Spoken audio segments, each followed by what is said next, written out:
I'm going to call to order our 7:30 hearing of the Milton Board of Appeals.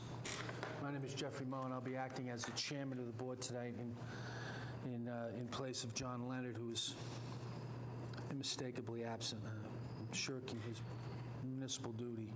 With me is Theodore Daber, board member to my left, and Ginny King, board member to my right. The first hearing tonight will upon the application of Brian Kelly, dated August 8th, 2017, on file with the board for variances from the terms of Section 6B3 and 6C1 of the Milton zoning bylaw. The applicant proposes to build a 26-foot by 39-foot second-story addition over the main body of the single-family home located at 21 Pilgrim Road, Milton, along with a 7-foot by 19-foot second-story addition over the existing front porch of the residence.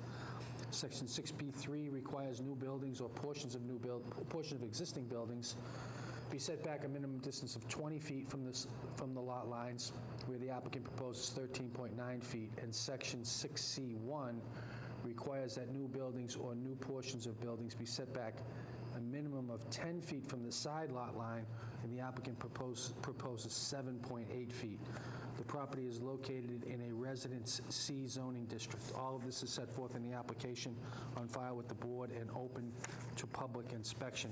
In the file I have in front of me, I have the advertisement that was placed in the Milton newspaper, along with a procedure for the appeal of the application, as well as the application itself, a letter from the Joseph Prodnak, the Milton Building Commissioner, some drawings and plot plan of the property, drawings of the improvements, all of which is available for people to inspect. I see the applicant and his representatives are with us. Welcome to the Board of Appeals. How can we help you? Thank you. Good evening, Mr. Chairman, members of the board. My name is Attorney Jeffrey Frankel, 40 Willard Street, Suite 101, Quincy, Mass. 02169. I represent Mr. Brian P. Kelly, who's here with me today. I believe we have at least one of Mr. Kelly's neighbors here as well. Mr. Kelly purchased this property on January 22 of 2016. He resides there as his primary residence with his wife Elaine and their 18-month-old son Noah. Mr. Kelly's hope, as he laid out in his petition, is to remain in this property. He loves the neighborhood. He and his wife are hoping to add to their family size in the near future, and this application to the board is an effort to enlarge and reconfigure the home to allow him to do so. The application is to remove the existing roof, construct an additional story on the existing first-floor structure, as well as I'm including the structure over the porch, and then install a new roof. The building height will go from 22 to 34 feet. The roof will be an 8/12 pitch. Currently, the second floor has about a 4-foot wide area that Mr. Kelly can almost stand straight up in. Otherwise, he has to squat or duck throughout the remainder of the house. The number of bedrooms will not change. The bedrooms are going to all move to the upstairs, so his children and they will be on the same floor with 2 bathrooms. The downstairs will then have no bedrooms. We'll have an enlarged living room, open concept to a study, as well as an open concept kitchen to a nursery/playroom, so they'll be able to see what's going on pretty much at all times. So the board is aware the current configuration of the first floor is obviously in non-compliance. We're not increasing the encroachment in any which way. It's just going up exactly where the structure is currently built. So there'll be 3 bedrooms, there'll be 3 bedrooms and 2 bathrooms on the second floor, and the open concept with 1 bathroom on the first floor. The relief sought is with regard to Section 6C1 and 6B3 relative to the setbacks, as the chairman had put forth in his opening statements.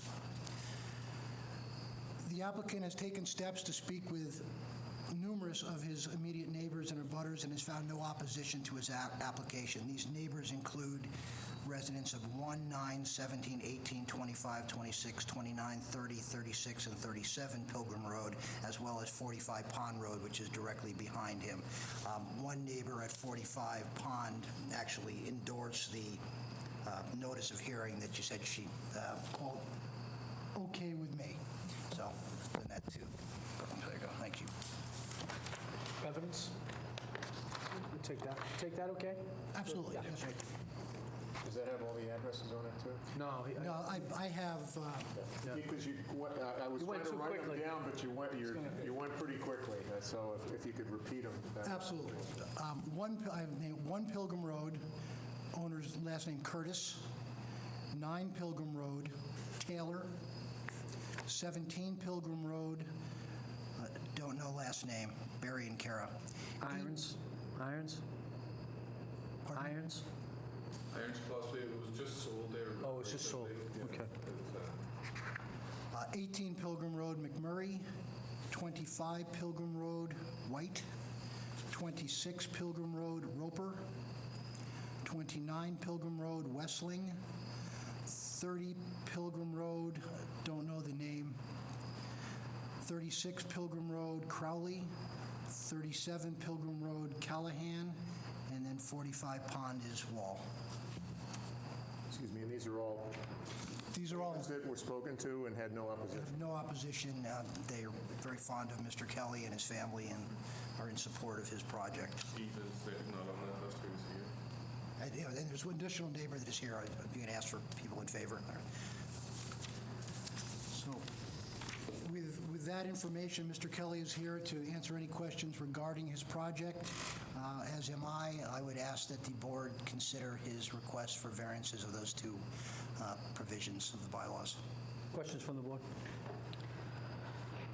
On those numbers that were reeled off, do they cover both sides of the property, your property? Let's talk to people on both sides. Neighbors on both sides? Okay. Whites are on one side and Barry and Cara, who just bought the other place, have been Okay. there. They haven't moved in yet, but I've been talking to them. Okay. Thank you. You all set? Yeah, Okay. for now. Okay, and you said no one had any opposition to, okay, that you spoke to. And so it would stay within the existing footprint? Correct. Okay. And the style of it is consistent with the style now? What is When the second floor and new roof are constructed, the outside will be stripped of the existing vinyl, and new vinyl, similar to what's on there now, will go up on all sides. So it'll be a new exterior and a new asphalt shingled roof. Okay. And you say the old roof is going to be installed, did you say, or new roof? New roof, old roof is coming right off. I thought at one point somebody, okay. I don't think I know. So these improvements are over the existing improvements in both circumstances. So it's over the existing porch. That's Is that correct. And it's over the existing building on the side. That's correct. And when it's finished, the goal is to make it appear as if there was never an addition at all. Well, it will be taller. I'm sorry. Other than it's taller, it's not going to be discolored. It will be uniform. It'll look new and nice. Brand new roof, brand new siding. Correct. And will there be any change to the driveway? No. No changes there. How about landscaping improvements to the property? I've done landscaping improvements. I have just reseeded the backyard and all the front yard and set some flowers, but But not in connection with this project? not with the No, sir. Okay. We reserve a right to ask further questions, but let me, is there anything further from the applicant at this time? No, sir. Let me ask if there's anybody in the audience who wishes to speak in favor of Mr. Kelly's application. Yes, welcome to the Board of Appeals. Speak up because I can't hear. You'll have to speak up because I have trouble hearing. Welcome to the Board of Appeals. Yeah, thank you. I'm Eva Kelly. I live at 14 Pilgrim Road. A lot of Kellys here. Yeah. The whole Kelly family on Pilgrim We're Road? no relation. Yeah, sure. Yeah, we believe that. Pardon me? We believe that, Mrs. Kelly. What did he say? That he believes you. Oh, thank you. And how can I help you? You support the application? I do. Okay. That's an improvement on on the street.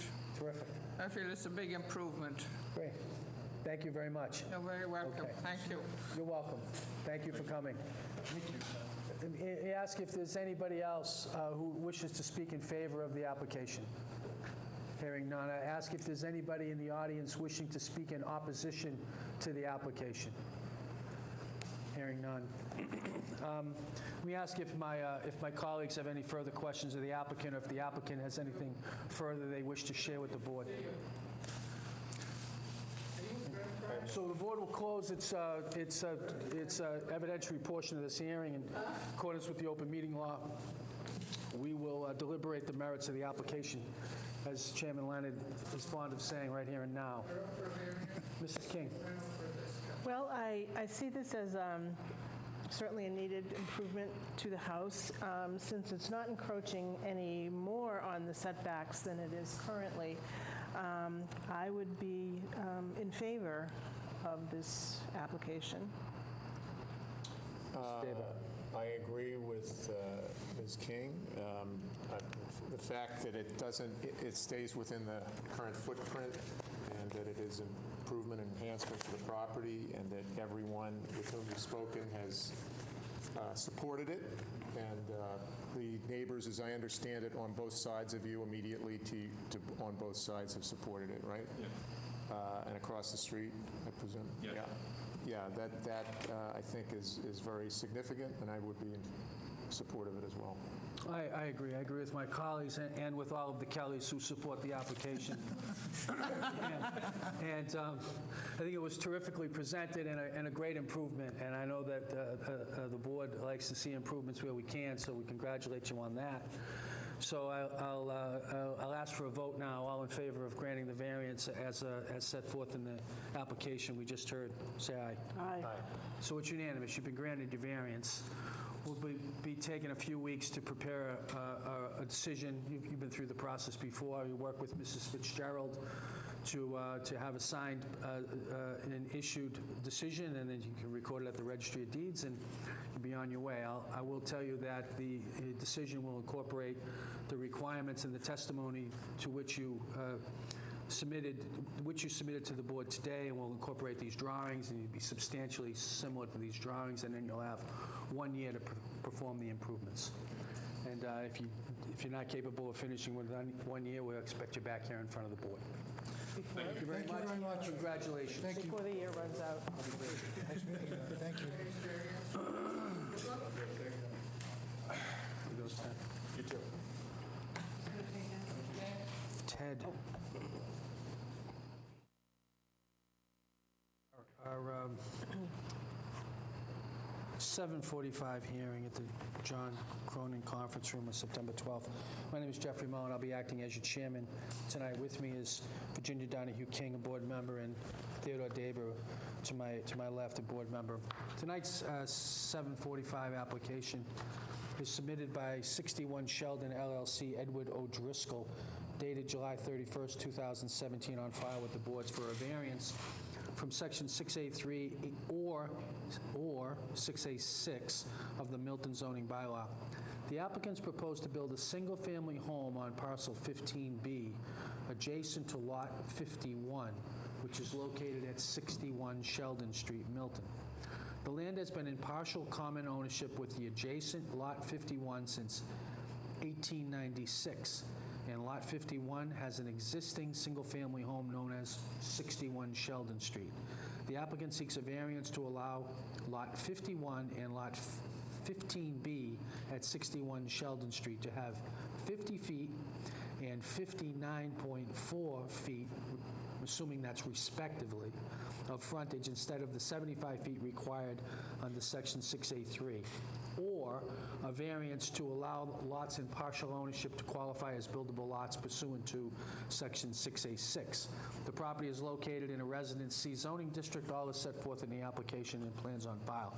I have in the file the application of July 31st. I have a letter from the building commissioner dated May 8th, 2017, and a significant amount of material submitted by Mary McKettrick, attorney at law, on the applicant's behalf.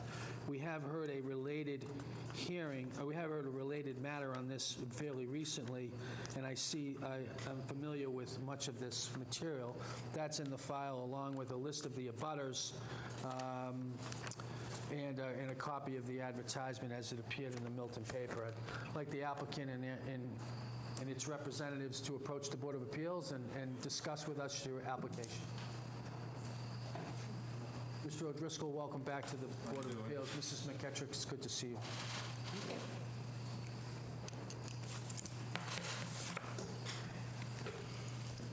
Good evening. Good evening, Marion. It's good to be back. I'm Mary McKettrick. I represent the applicant for this application. With me tonight is Edward Driscoll, who is the owner of the property, the LLC. And I also have attorney Paul Ayub, who is attorney for prospective purchasers for the property with the house on it. They've written a letter supporting this application, stating that they have no objection to the construction of a house on the adjacent lot. If the board likes, they would be happy to speak about that, and their attorney also, if he would like, could address the board. I know you were not all on the previous application, so I'm going to give you a little bit of background. If it's too repetitious, I apologize, but I think it's probably more important. interesting. This is a sort of interesting lot history and case. So we were before the board in June, and we felt at that time that these two lots qualified under Section 6A6 of the bylaw, which is a special permit procedure in cases where two lots have been in common ownership since before 1938, and the neighborhood around them has been developed in such a way as to make the continued buildability of those two lots consistent with the development patterns, and there's no substantial detriment to the neighborhood. It's a special permit. It's a little bit easier standard to meet than a variance, and when we came to the board initially, we thought we had that and we qualified for it. However, we did have two meetings. I went back and researched the lot history in more detail after some questions from the board. I had to go to the probate court and look at some wills because the property had been in the same ownership for such a long time. And I wasn't sure exactly, whether there was identical common ownership, and indeed it turned out that it was not, that one brother had owned the vacant lot and had a 1/3 interest in the lot with the house on it. The other brother had a 2/3 interest in the lot with the house on it, but did not have any interest in the vacant lot. And there are some cases that seem to indicate that if you don't have exact common identity of owners in adjacent lots, they don't qualify as commonly owned. They're not merged. Now, that would be a good thing in this case, because that would have meant that these two lots could be developed today as independent lots. However, in 1961, one of the brothers died. The other brother inherited all of the real estate the first brother owned. So the second brother, they died within a year of each other, but the first brother owned the vacant lot and the 1/3 interest. His interest went to the second brother, so at that point, the lots were merged. And as you know, if lots that are next to each other come into common ownership after 1938 under our bylaw, they're considered to have merged. They're no longer buildable lots under our zoning. So we decided to come back and to give you a much more detailed analysis of why we feel that a variance might be the right route for developing these lots. In addition to doing further research on each lot on Sheldon Street, its frontage, its area, the age of the house on each lot, we also have an identified possible buyer for the lot with the house on it. A couple, they're both doctors, they work in Boston, they would really like to buy the house with the lot on it for a price that they can manage, and they do not have any objection to there being a house constructed on the adjacent lot. They've written you a letter to that effect. I think it's Appendix I, but it's referenced in my memo. So I want to give you just a little bit more background, though, about the present ownership of the lot and how it came to be, because I think in our last hearing we didn't really get into that, and I think it's important. Edward O'Driscoll is a contractor developer. He's in the business. And for a number of years, he did repairs for the owners of this lot, who were very elderly. They were Marjorie Clark, who was the daughter of one of the original men who owned the lots, and her daughter, Janet Leonardo. And as of 2016, when Mr. Driscoll bought this lot, Marjorie Clark was in a nursing home. The house was in very poor repair, and the family had no resources, so they had to sell the house. And they had to sell it soon. They couldn't go through a long process of appeal before the Board of Appeal to try to determine the status of the two lots. Mr. Driscoll finally agreed to purchase the property at what was a fair price, taking into consideration, hopefully, the possibility that the second lot could be developed as a house lot. And this is the reason why that's important, because he has renovated the house and renovated it to the standards that people today seem to expect when these older Victorians are redone.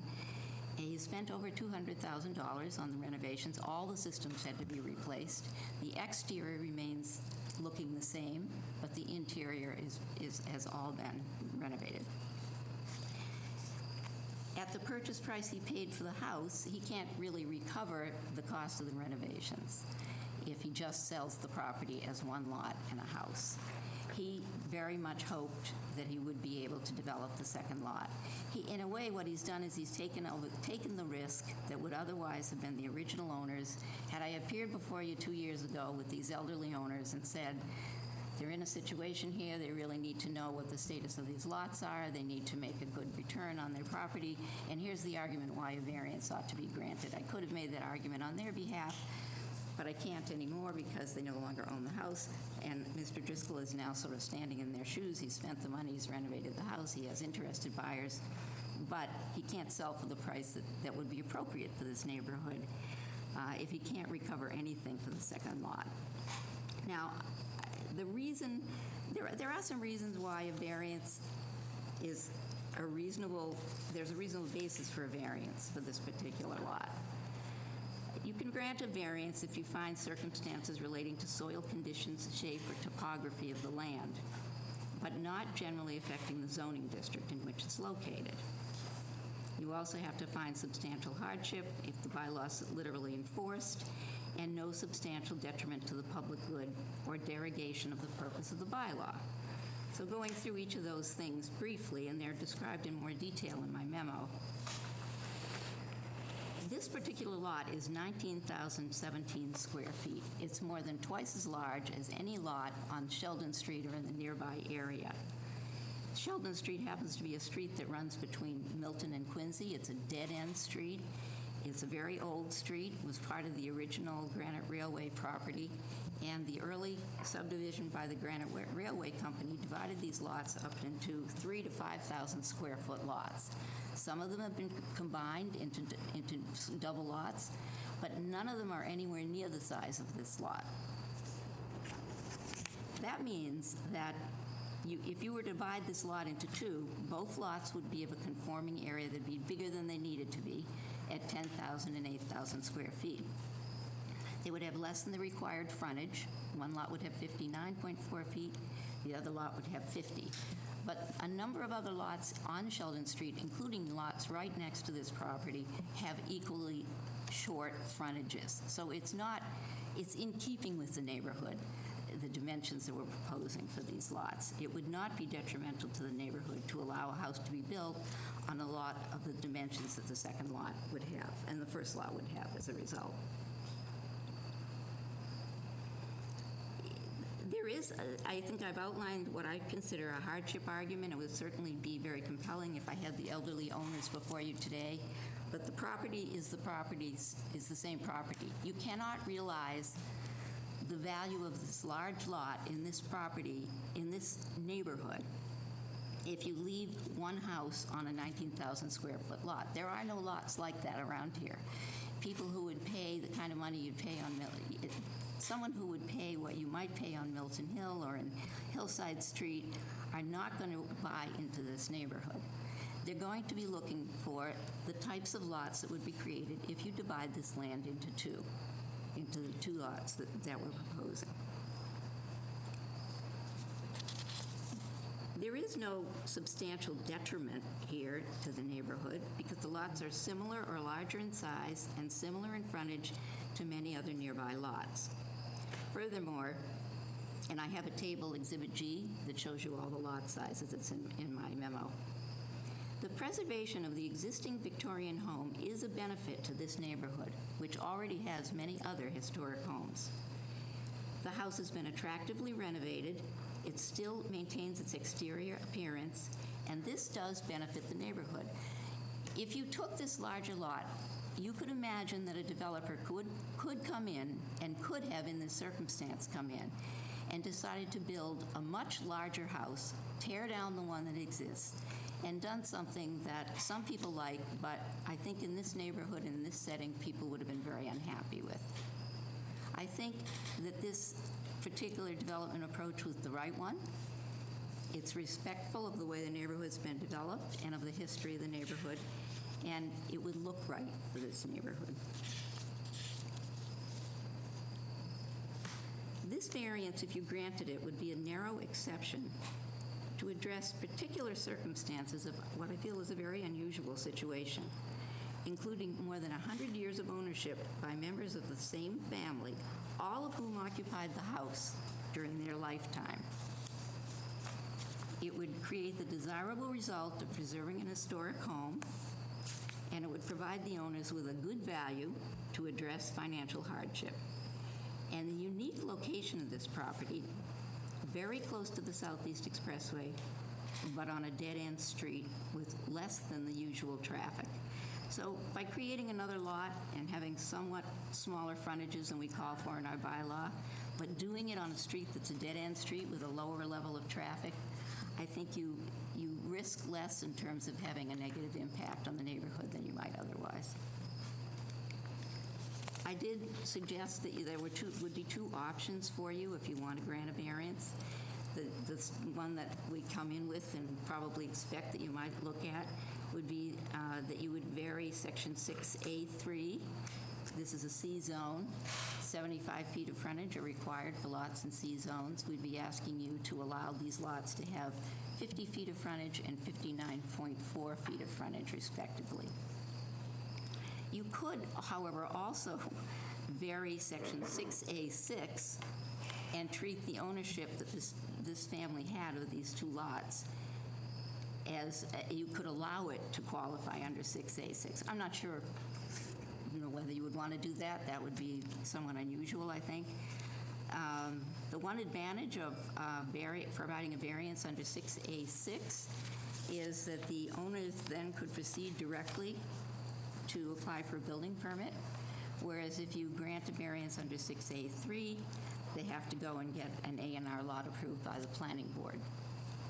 So there will be another step for them if you should choose to grant a variance. Either way, we would be very happy if you would choose to do that, but I did suggest that there are two options for doing this. We have, I believe, did you bring photographs? I just this is being stuck in my truck. Just no more listings. And then this is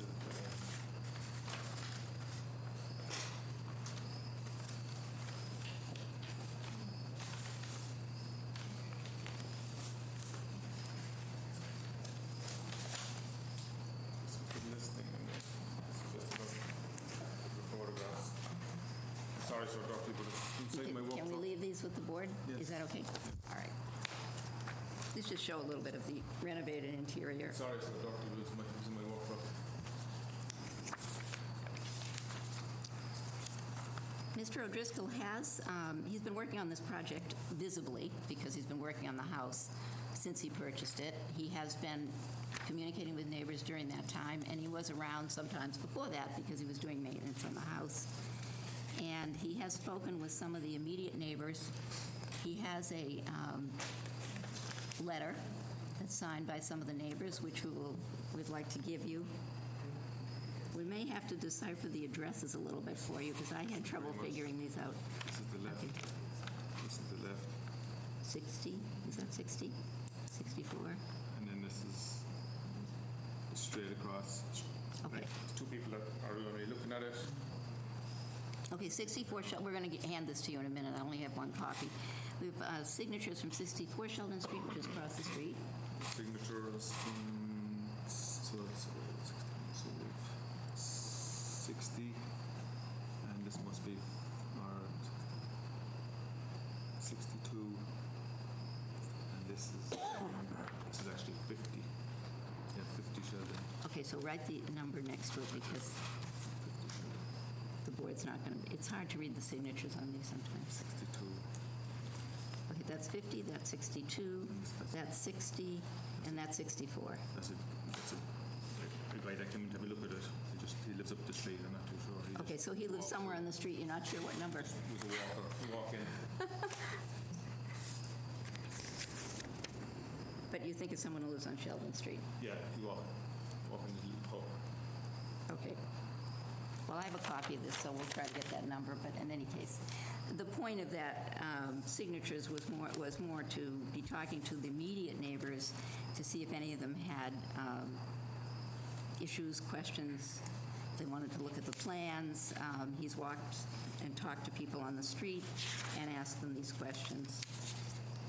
So let me just read this so that everybody sees it. The name of the letter is Neighborhood Support of Petition for Variance to Divide Lots at 61 Sheldon Street, Milton.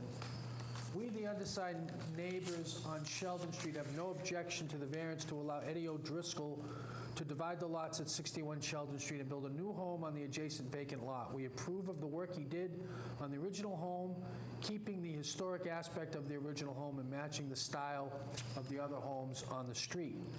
We have reviewed or have discussed the plans for the new home, and we think this project will also conform in size and character to the other homes on the street. We ask the Board of Appeals to approve this variance, signed by 1, 2, 3, 4, 5, 6, 7, 8 people: Monica, Nick Pack, Paul Young, Robert McGrail, Teresa McGrail, Constantine, I'm sorry, I'm not able to read her last name, Albert Hernandez, Susan Degnan, and John Kindrigan. Okay, so we'll enter that into the record along with photograph. I'm sorry? Sure.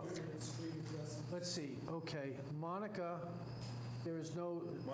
Monica's directly to the right, next door. And then Susan is directly across the street of 61 Sheldon. And then Robert, I guess he's the one that's going to be looking at the lot. And Who's running this hearing, you or me?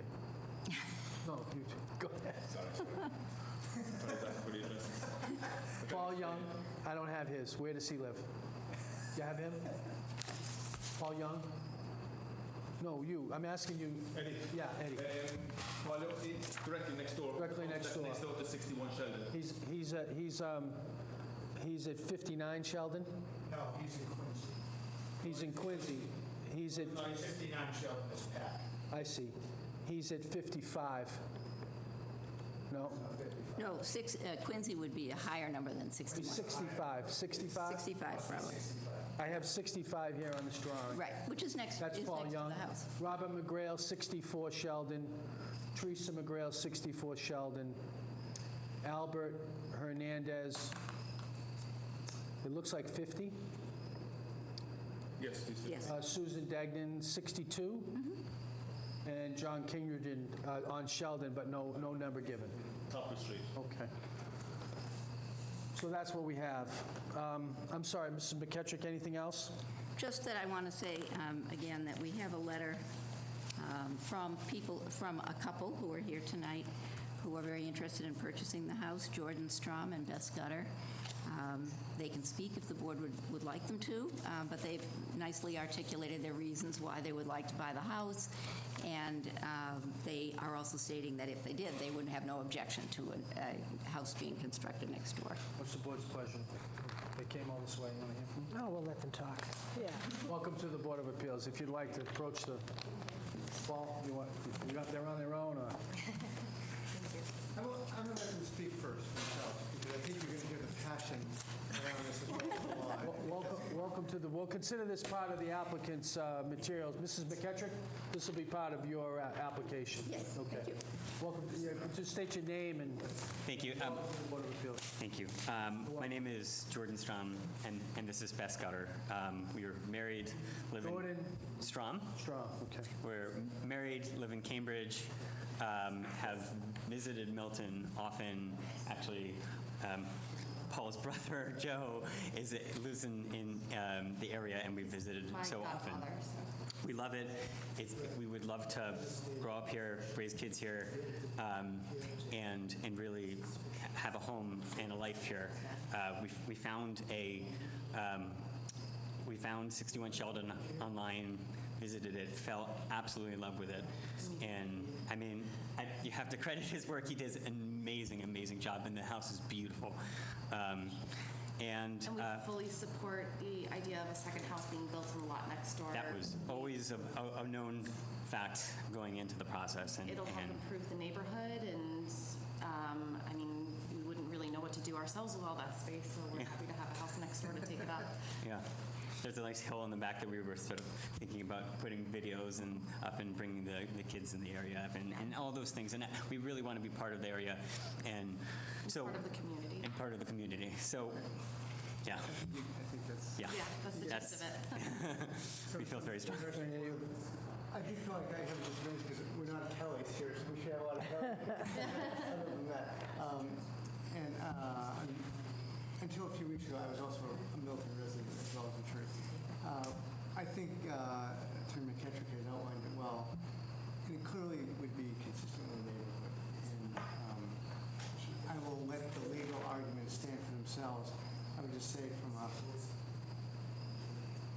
land use point of view, it's the right, I'm not going to argue the legal arguments that's been done. It's the right thing for that lot.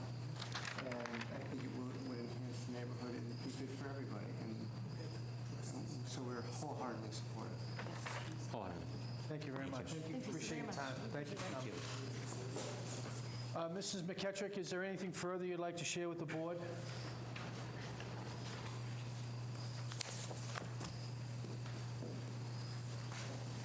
I'd rather than continue to discuss the details, I'd rather address questions because I think I've probably said Questions from the members?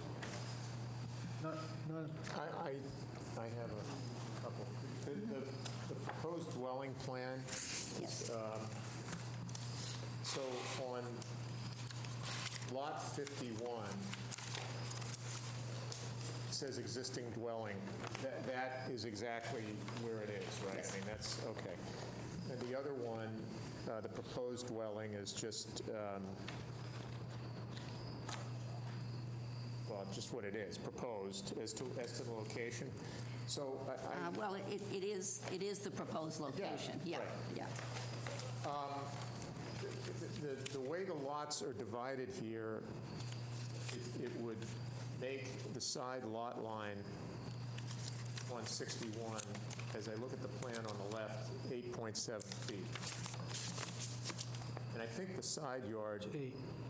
What? It's 8. Side yard's 8? I thought it was 10. Not in a C. It's a C, right? It's a C zone. Yeah. It said 10. 6A, 6C2. 861. No building accessory use. No building, oh, I'm sorry. Okay. And 1, it says, or in a Residence C district within 10 feet of the side lot line. So, I mean, unless I'm missing something, No we building. create a non-conformity there. Yeah, front 2. You're right about 10. No, the front is not non-conforming. There's a rule. 20? Nope, it doesn't have to be. It has to be the average of the lots. It's a little complicated to explain, but the building commissioner looked at this and said that if the lots on either side have a certain frontage, that it's an average of that frontage, so that it doesn't have to be quite 20. So whatever it is here is legal and conforming under our bylaw. Well, you wouldn't be changing setback the from the frontage front. on the existing one.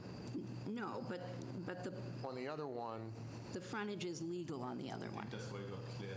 But the question you ask is, I don't know why the building commissioner didn't flag that, but it could require an additional variance, I guess. well, it looks to me like it would. Yeah. To do this division the way. Yeah, I don't know why,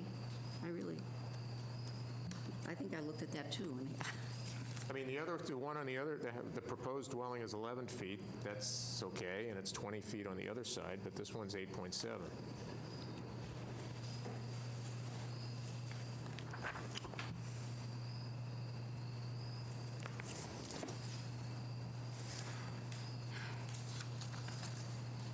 Can you confirm that the building inspector did look at the footprint of the new proposed building on parcel 15B to assure that it's okay on the front yard?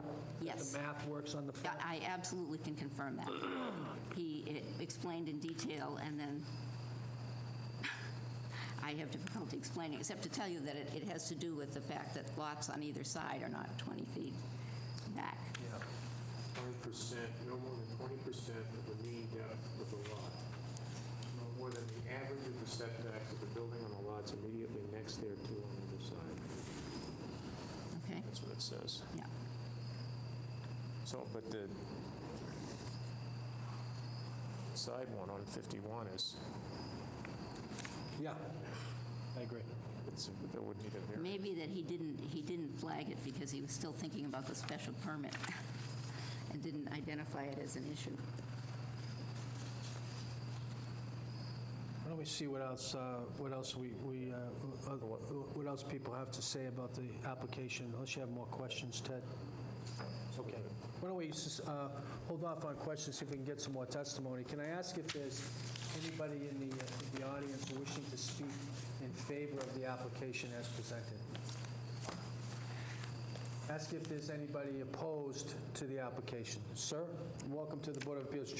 You can come up and, if you'd like, whatever your pleasure is. For the record, my name is Leo J. Casey Jr.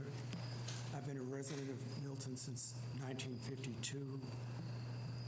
I've been a resident of 96 Grafton Avenue since 1961. My house and my backyard is within 75 to 80 feet of the lot in question.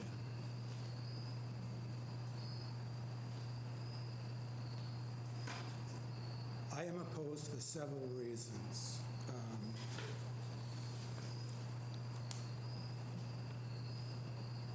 The construction of the house on that lot would block the view from both my kitchen window and from my bedroom window. Also, back in June of 2017, when a bulldozer was clearing that lot, on 3 consecutive days, it worked until between 8:45 and 9 p.m. I was subsequently told by a member of one of the selectmen that there are no laws in Milton that prevent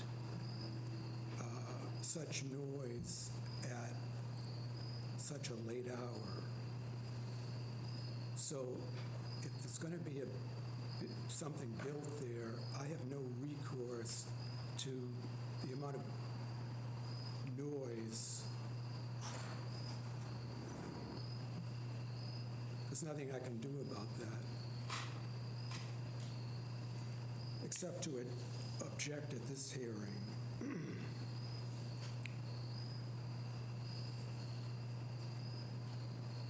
According to the testimony of the lawyer Mary McKendrick,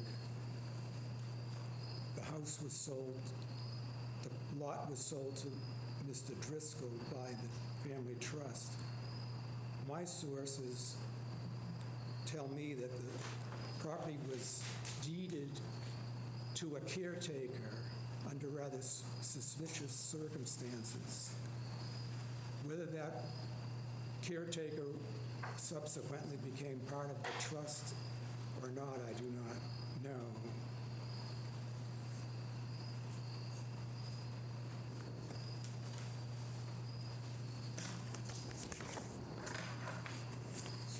my basic reasons why I don't believe a variance should be granted.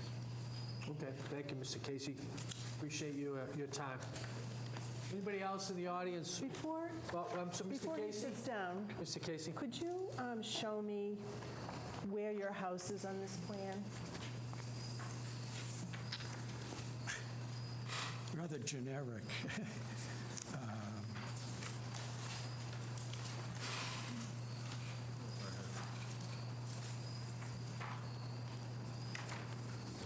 I'm at number 96 Grafton. So just to give it a hand, this is 61 Sheldon and this is the lot. It's behind 49.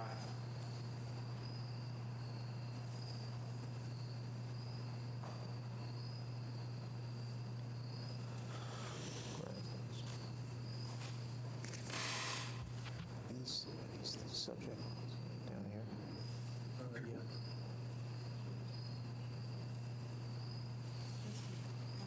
This is where I reside, where that X is, and I can see directly where the empty lot is. I can also see the house that's been there for years, but The house is going to be way down here. I don't even think you'll be able to see it when it's built.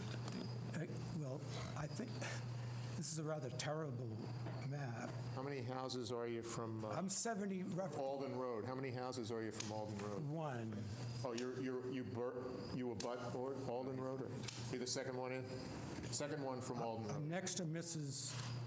Carlson, who's at number 98. I'm at number 96. Okay, so Is this you? if you're the second house from Alden Road and you're on Grafton, Yeah, number 96. That's you? okay. Yes, but when I look my backyard, I can see the empty lot as well as the Side of the house. street from, Expressway side?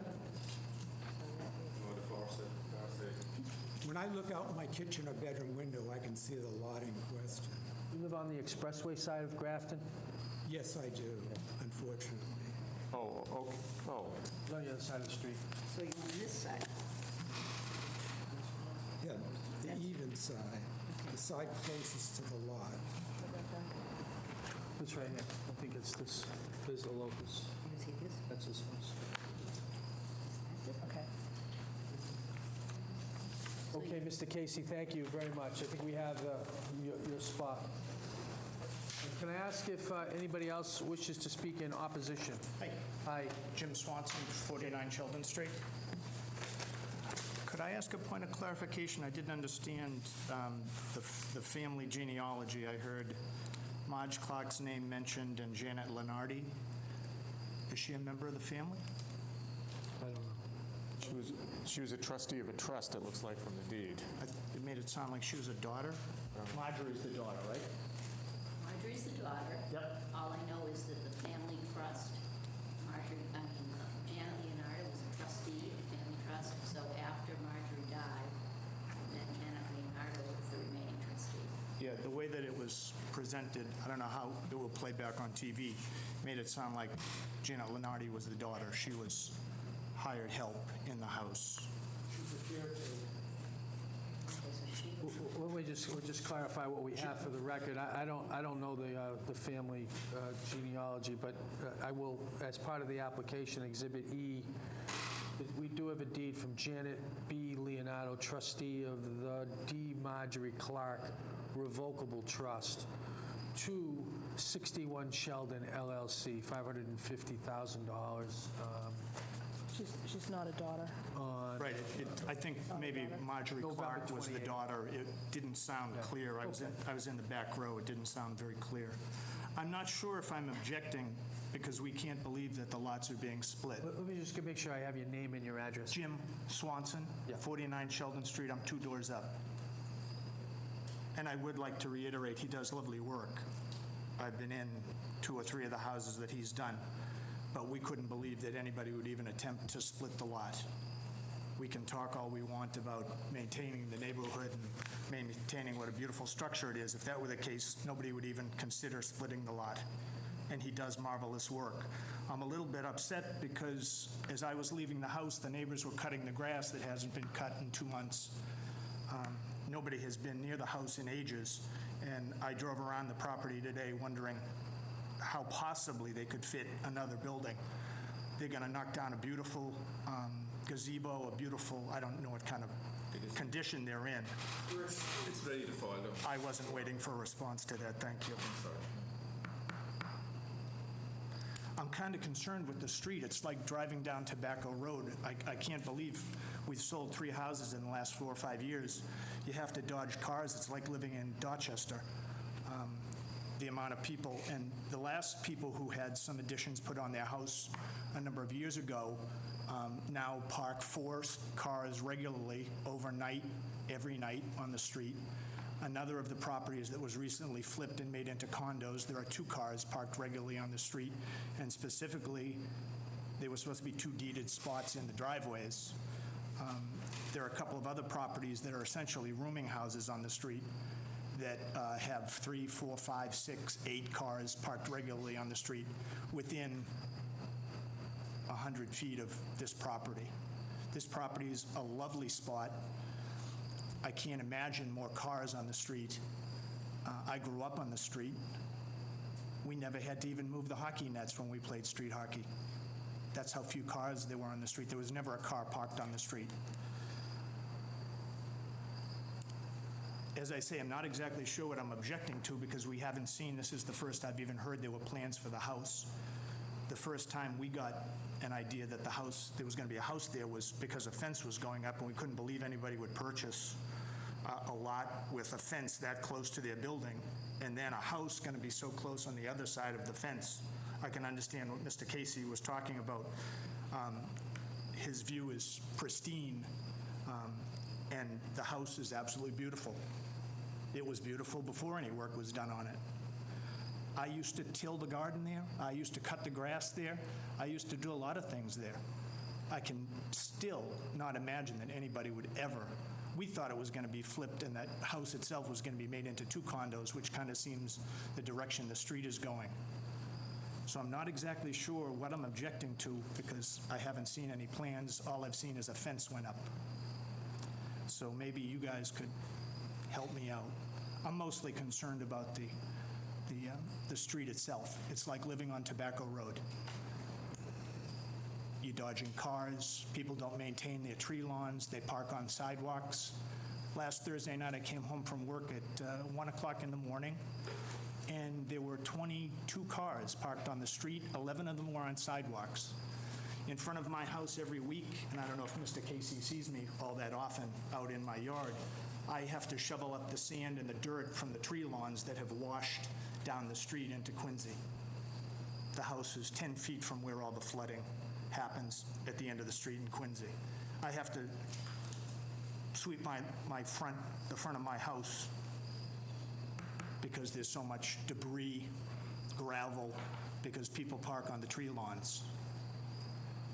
The house that's there right now shares a driveway with the house to the right of it. Doesn't look like it could hold more than 2 cars to me, and it's an awful big house. I can't imagine what the house that is going to be built there. I don't see any spot for a driveway. I can't imagine where they'll be parking. I realize this is a narrative, but I'm very confused. Mr. Swanson, can I ask you a question? I would love it, please. Can you show me on this plan which lot your lot is, please? Sure. Okay, if I... Yeah. As long as you don't touch me, right? Which one's the... This is the subject, I think, on Sheldon Street. This is mine here. That's my driveway. That's my supposedly unbuildable lot. As of some of the other things that have gone on in the street, I think my lot's buildable now. Okay, so you own that and that? Right here and here. Mr. Casey is here. Okay. Yep. So that's you. Yes, yep. So, Mr. Casey, the... Right behind me, yep. Okay. You mean the gentleman who already spoke? Yep. Okay, all right, great. Thank you.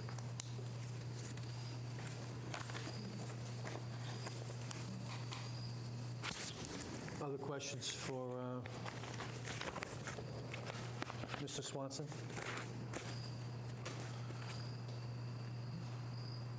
let me just say, with respect to the board helping you out, we know as much as you know, because this is the first we're hearing of it as well. It scares me at so many levels. That's why I'm here. Yeah. Yep. Couldn't get off from work the last time. I would have been here at the previous meeting as well. Okay. So I apologize for No need to stating, apologize. making a narrative. We appreciate the time you're taking to be here. That's 49? It's 2 lots. It's that lot, too. It's the vacant lot. There's a line up the middle of the driveway that separates from the unbuildable lot. Yeah. And you own the lot towards My Quincy? family does. We own it. Yep. Yeah. We own the house and the lot. Okay. Is there anything else?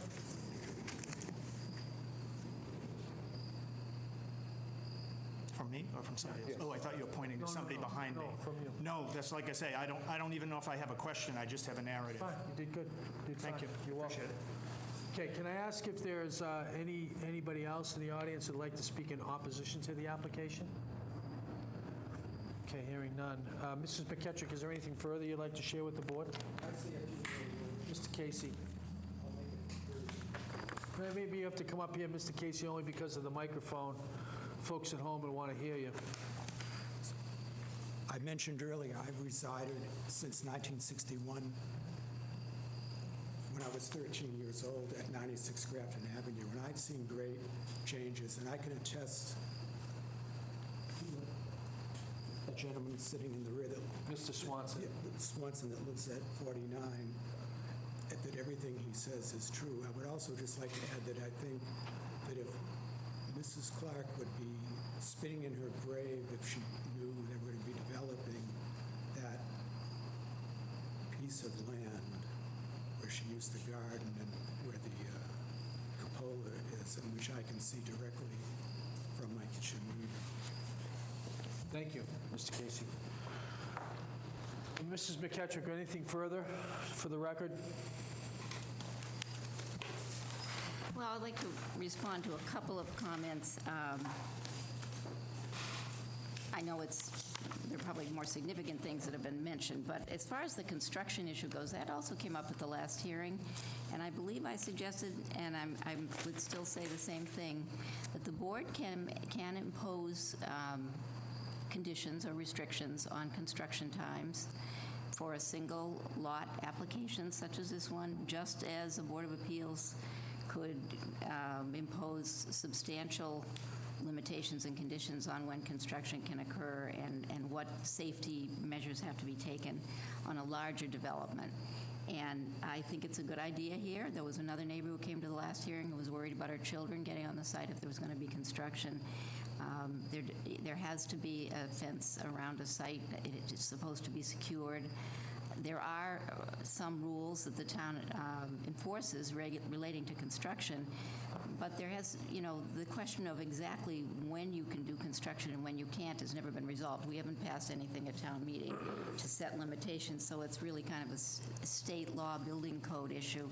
I think the better way, if there are concerns, is for a Board of Appeals to actually establish no construction on Sunday, no construction after 8 p.m.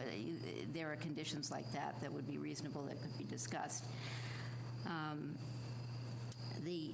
guess what I want to say is I don't know what the history is as to the caretaker.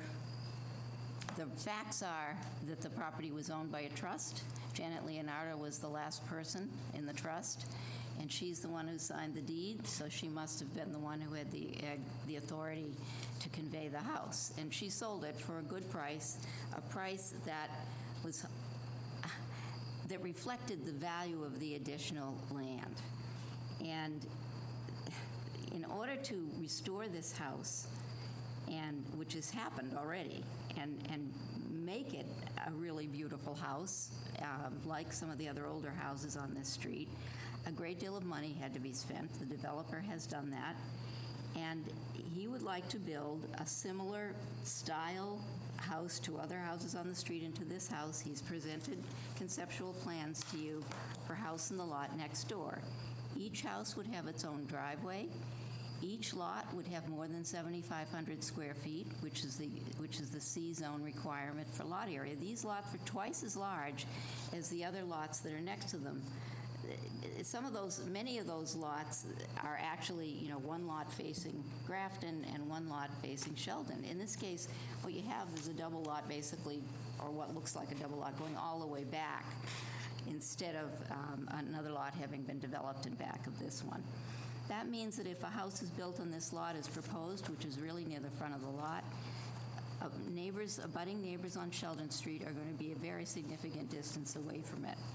There is a slope to the land. They are up higher on Sheldon Street. They will have some view. There's no question that they will see that there's a house down in the front of the lot. But there'll be a lot of open land in the back of this lot, even if a house is constructed. As far as the issues of congestion, it sounds to me that like they're related to the fact that there's a two-family, and there's a two-family that was converted to condominiums in this street right next to this house, and that they've created the congestion. And it is not, it's not an issue that's going to arise in creating a single-family house on one lot.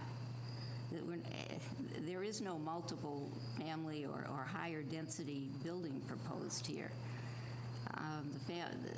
So, that's the situation. I think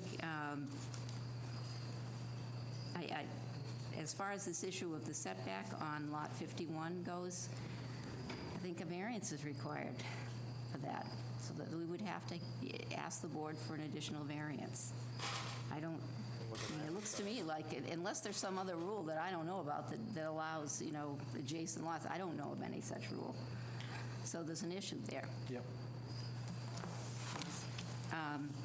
And finally, as I said at the beginning in my remarks, because of the size of this lot, this is the type of lot that a developer buys, tears the house down, and builds something really extraordinarily large. It's happening. It's happening all over Milton.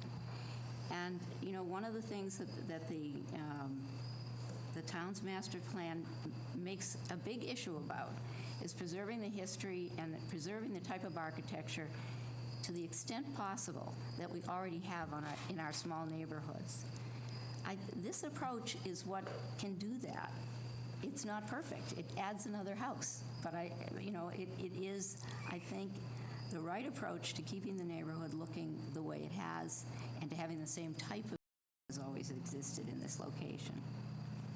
I think it was with good intentions that the developer came up with this plan, and I'd like to see him be encouraged in taking this path rather than the other one. Thank you. Any further questions of the applicant, members of the board? I do have a question. Mrs. King. You said the existing, Mr. Casey, I believe, said that the existing dwelling shares a driveway with the plot next door, is that? It does. It shares a driveway with the house to the right, 59. So that's, The two driveways are next to each other. They don't have easements on each other's driveways. It's a shared driveway. no, this will be over here. Yeah, that's the existing, so they share with this one over here. Is there currently any kind of parking on the lot that you seek to build another house on? Yeah. There was a garage on that lot, built in 1920. Okay. What's the capacity of, can two cars fit next to each other on it? And in tandem as well, so probably up to 5 cars can fit in that. But you could have your cars in tandem, and then your neighbors wouldn't have to shuffle cars with you. Okay. Yeah, when I first looked at the lot, I thought it might be an actual shared driveway easement, but it's not. They are next to each other, but. So, and it continues over onto parcel 14. Parcel 14 has its driveway next to them. Maybe 11, but it's, with 3 cars, it's not, it's hot all the way up to the corner. No, I'm more concerned about this Yeah, I room. know, exactly. Yeah. Just trying to look look at the parking situation, that it would be tenable. It's not a side-by-side driveway. It's a shared driveway. It was just redone. They just redid it to pretty up the house. It was done as one driveway. Mr. Swanson, maybe you could come up, because I know you have a question as well, and we're going to want to get that on the record, if you don't mind. And then you could explain to us your view of the driveway as well. I appreciate the fact that it's an expensive house. It's absolutely beautiful. I spent a lot of time in it when I was a child. I have no concern if somebody wanted to do something with the house, but to come before you folks after all the work's been done, the work started before the woman passed away, the house was cleaned up to be presented for sale, then work continued on it. They should have had their ducks in a row before this board. I'm very concerned with some of the answers that are being given because obviously people aren't real knowledgeable of the site at all. Can I ask you a question about the driveway when you say shared driveway? Yep. When you're looking at the house, it's on the right, and a shared driveway, meaning the neighbors each use each other's property? I know Mrs. McKettrick has said there's no Where easement. you're sitting is this property's garage. It's a little tiny garage. Yeah. It's not used for anything but utensils. 2 cars parked there from where you are to where I am. Here, there's not as much space because there's a big bit of landscaping. I don't know what kind of tree or bush or something it is, but you can't fit as many cars on this side of the driveway for 2 reasons. One, because the garage over here is set back, so there's more driveway here. On the left side, like I say, the house is right there. I've shoveled both driveways out many, many times. They're as connected as this table right here. I've started at the top, and I've ended at the bottom. It's one driveway. It's a shared driveway. It's not 2 side-by-side driveways. Okay? When I'm in the driveway, I can reach up and touch somebody who's in the kitchen of both houses. Like I say, I seem to be kind of confused at some of the answers that are being given by people who should have some answers. Appreciate that. Thank you. You're welcome. Any other questions for the applicant or members of the board? Okay, let me say, I think we have a procedural issue to deal with because we've had revealed to us the need for an additional variance that wasn't the subject of the advertisement. And it's going to be an issue whether in deciding this case. So we could remedy that through an additional application, but that would require that people come back and we deliberate at that time. I maybe get some reaction from the board at that on that issue before we even discuss the merits of the application. Well, I don't know if we can do this in this package or not, but we're only talking, a little over a foot and a half. Can Yeah. that line be moved? Can that line be moved? I guess it's up to you guys. Well, I'm just, Yeah, well, it can, without doubt it could be moved. There's not a question there, can it be moved? Definitely can be moved. 'cause then we don't have to worry about a variance for 61. What Mr. Swanson was saying about the other side. The other side it is a double driveway because I just visited and Paul Young was parked here and I put my truck in, my 200 truck in. So it's even though shared because I hot top all the way to their house for the nice look, When you look down, it's the same hot top package, but it's over 20 foot wide, Yeah. Did you enlarge it? Did I enlarge it? Did you enlarge it when you hot topped it, or? Because there was never a fence there, so I went home, I said, I'm going to hot top this to clean it up. So I just hot top all the way up there. And what was there before? Was there grass or? No, just old. It was a very old drive that was in between the 2 houses. So I didn't want to put up a fence, and they didn't want to put a fence. So I just hot topped from 61 Sheldon all the way to 58. 59. So I hot topped. And then it's like, so it was like 20 foot or 20 foot, 20 foot too wide by Okay. 50 feet. I don't understand why you can't just move the line over 1.3 feet. The house can be also moved over, obviously. I mean, there's plenty of room on the for other that. side. That's why I was. That's how you would address this if you didn't want to do the variance. And we could, well, I mean, we could tell you that that's what we're going to do. We don't have a plan in front of you that shows where that line, shows you that line is. It could be a condition. Yeah, I think you're inviting some additional complications, though. I don't know, Yeah. Ted, do you want to share? No, I mean, I don't know whether you can, I mean, we have a plan here that was filed as part of the package. We don't have another plan. Right. I mean, that is a procedural issue. The other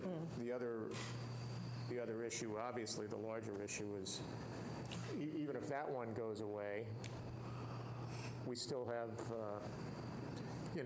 the frontage issues. I mean, the frontage variance issues, which is the principal thing that people were speaking about tonight.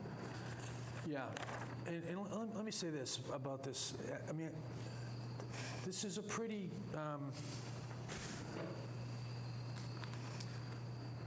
This is not the typical application that we get at the Milton Board of Appeals. No. And I think it raises some significant issues for the board. And I heard all the testimony. And without getting into the deliberative phase, regardless of how we address this, if we are going to address it on the merits, I think we're going to need a continued hearing to address the full extent of it. I'm not sure that moving the line really resolves the fundamental issues that have been raised, which to me go to the reasonable expectations that are inherent in our zoning. One of the things about this lot, this whole block that's unique, we've had two people here today that live on this block. It's unique, at least for me in Milton. There's 5 other vacant lots next to houses on this lot, this block that's bounded by State, Grafton, and Sheldon. That's a lot. It seems to me that one of the things that's happening here is there are a lot of situations where, for whatever reason, the adjacent lot, even though these appear to be legal lots separately assessed, probably created by deed, perhaps not, I don't know. They were left behind and not developed. And the concern I have for that, especially in this lot with the testimony, is we could be setting a very poor precedent. And I would just put that out there for the board to think about. I think that there are some unique characteristics of this lot, but I'm not sure that they're any more unique than we'll hear in any other lot.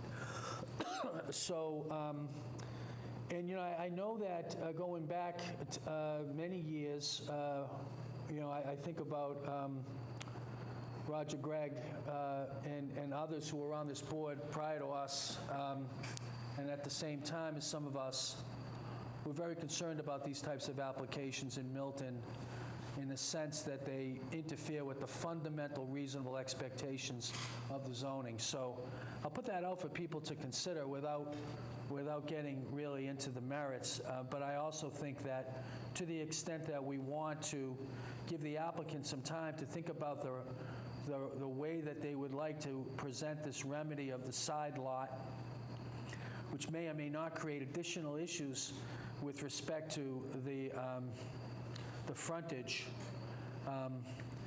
I would suggest that perhaps it might be a good idea to continue this. Or we could decide it right now, which I'm happy to do. Oh, I don't really want to come back again, but it seems like... But we're going to have to address the side. Yeah, we're going to have to do that one way or another. So it seems that we must come back.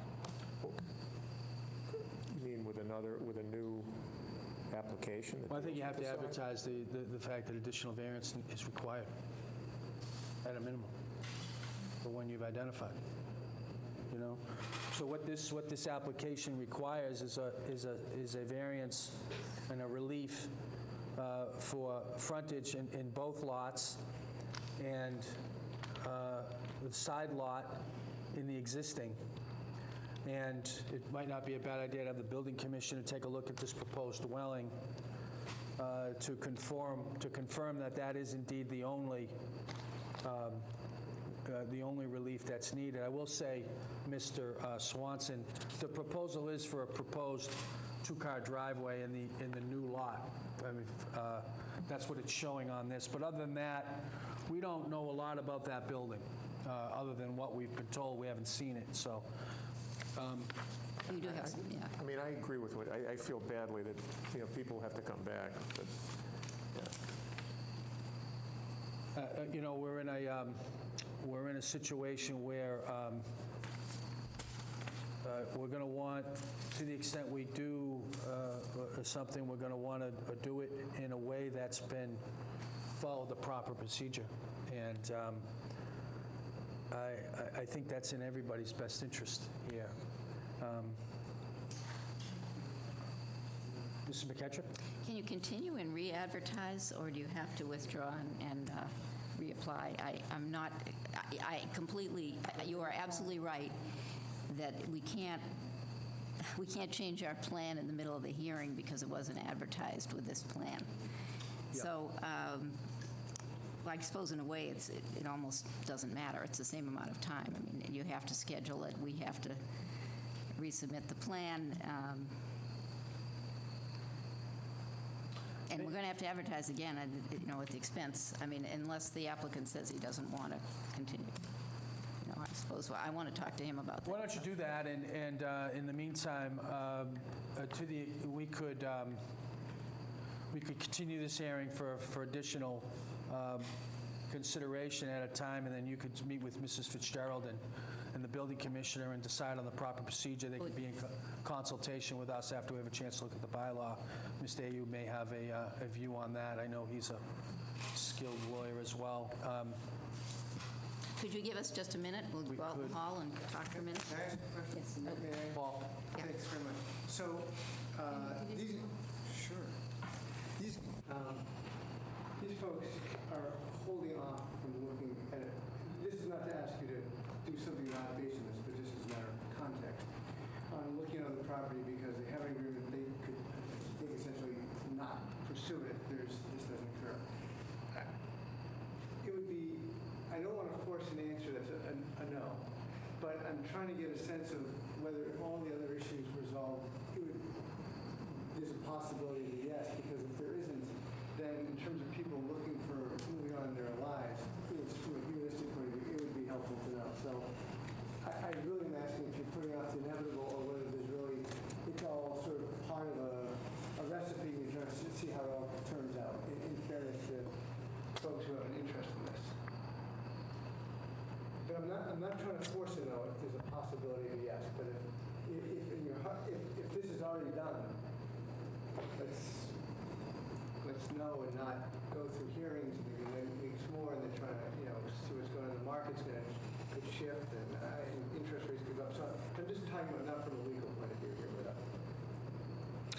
Well, I'm only one member, and but I will tell you that,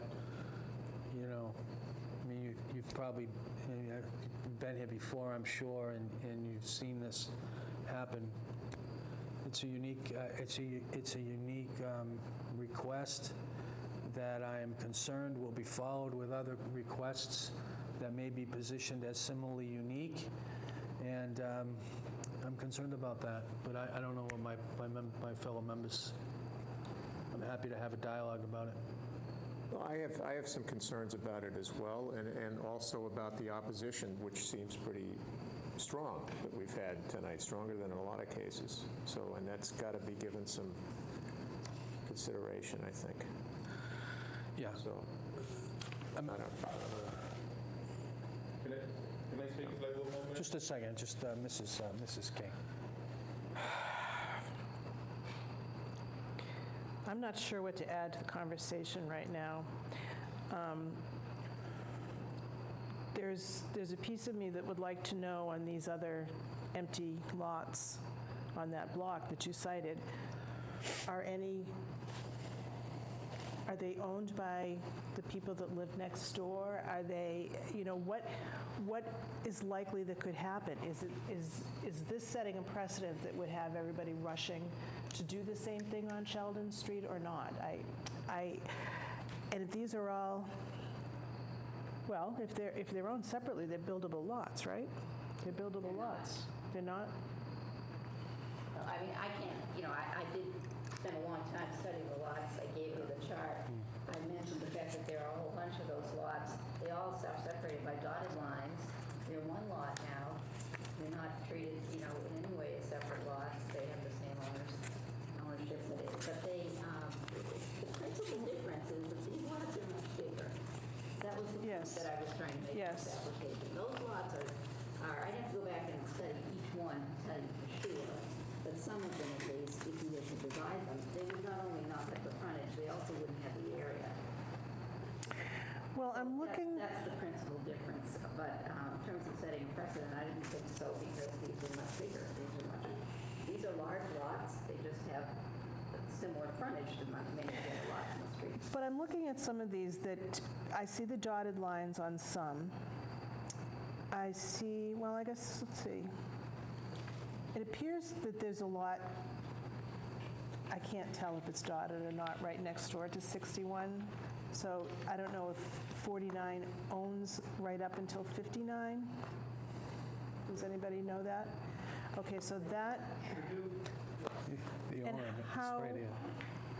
so, but that's on one lot, is that, and how large? Without researching the history of each lot, I can't answer that. Yeah, It's Mr. so- Sheldon's. Yes, that's what I'm saying. I'm sorry, not Mr. Swanson's, I'm Yes, sorry. and if, I mean, so I see that there's a couple of places that could happen.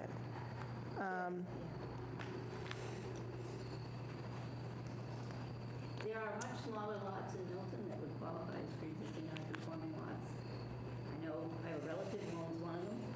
These are two lots. They're separately described. The second lot has never been built on.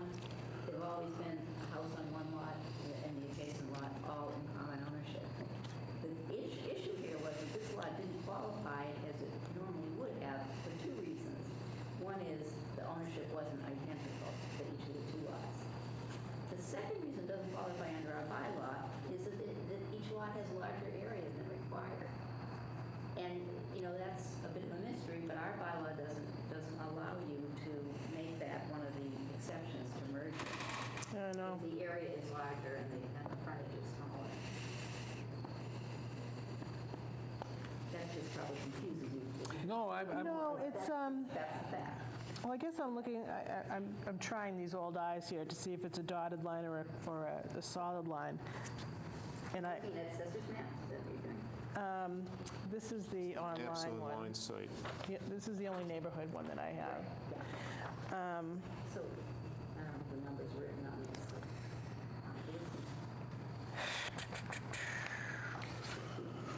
Well, Well, we're really trying to ask respond to Mr. Ayub's question and not go to the merits of the application right now, Ginny, so you do have some time to think about that. Well, yeah, I thought Mr. we were trying to Yeah, perhaps see where we were going with it. Yeah. And I guess the answer is we don't know yet. yeah. Yeah. Mr. O'Driscoll had a question for the board. No, I'm just speaking about like what Marion was talking about. Like when I was asked to buy this house, and now I know like I kind of overpaid for this house. From day one, I was always thinking about the neighbourhood, and I was thinking about the neighbours. Like I wasn't thinking about blowing out a big family room or doing anything like that. But, like I thought about it for weeks by looking at it, and and it was always what the neighbours would like. That's where I am today. Yeah, well, nobody, I'm sorry. Sorry, I didn't know that. I didn't know that happened. I gave someone a job and he just turned up late. Okay, I'm really sorry about that. I didn't know. point taken. And Mr. Is that the point that you wanted to make? No, Mr. O'Driscoll? Yes. Yeah, okay. that was just the Let me say this, nobody's questioning your intention. Oh, I know. And I'm the first to say this is an unfortunate set of facts, and I feel bad for the people who wrote the letter, they're sitting in the front row, and they're enthusiastically want to go to Milton.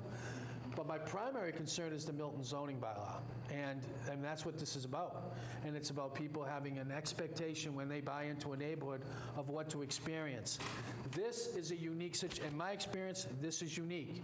But I don't know what's going to happen or what could happen in East Milton Square or on Milton Hill or in the I don't know, because we don't have those facts and circumstances. What we do know is that people are supposed to be able to rely on this. Not my iPad, I've gone wireless, like I'm working on my wireless capability. They can rely on this. And I'm concerned that we don't have the adequate facts down to deliberate this properly, but I am leaning in and letting you know the extent of my concern on behalf of this board about this issue. And the fact that in my time on this board, which is many years, it's pretty unique. I can't think of too many we've done like this, unless there's a really particular set of facts, and those are peculiar as well. We really do need all the facts before us, before we can decide, and, so. So maybe you could just review for me and then give us 1 minute to go confer. The facts that you need, of course, involve the lot line location. I understand that. You need more facts about the types of lots in the street. Does that really? No, I think they are all dashed. It didn't quite appear that way before, but they do all look dashed. I'd just like to say, though, that's an assessor's map. Whatever's on the assessor's map doesn't really... I agree. It doesn't have legal weight. What matters is the lot history for each lot. And Right. I can look at those lots, and I can tell you what the lot history is if the applicant wants to continue. Yeah, that's not that interesting to me, Marion. What I'd say is it would be important for the board to know the dimensions of each of the properties that we're talking about, the 2 lots comprising the locus, and their compliance with the bylaw as built would say. And I would recommend that the building commissioner take a look at that in order to give you some proper guidance. And then we'll ask Mrs. Fitzgerald to, if we do decide to continue, ask Mrs. Fitzgerald to place the advertisement, and we'll rehear the case. We're looking at something like that.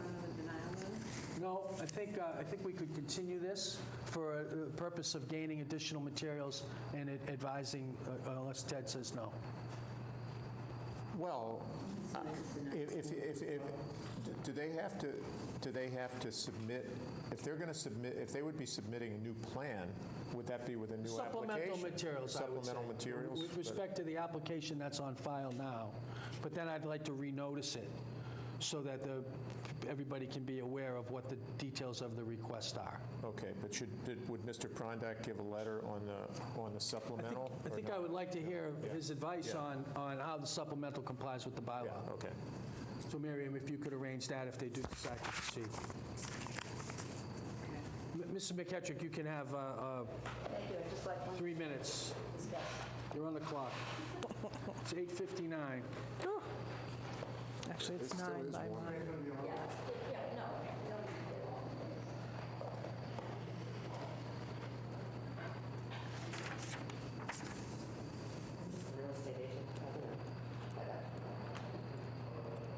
If they decide to continue it, how long out are you thinking if it's going to be?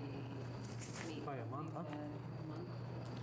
Ginny doesn't want, you got a trip coming up, Ginny? You like to travel? I do like to travel. Japan, as I recall. I don't go anywhere. No. Get to the Cape? No. I think we're on television, right? We are. Yeah, we currently are. She turned off the microphone about a minute ago, but I got everything else. So I just wanted to make sure. Excuse me. Oh, good job. I think it'd have to be about a month, but I will. I think we could probably find a day that we could do that, yeah. Okay. Yeah. Yeah, that's probably a good idea. Because if it's mid, You have your schedule with you?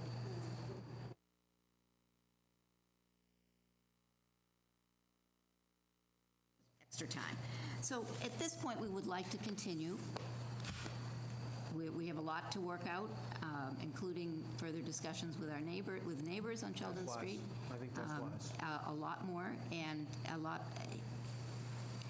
But I think the best thing for the applicant is to continue, if you're willing to do that.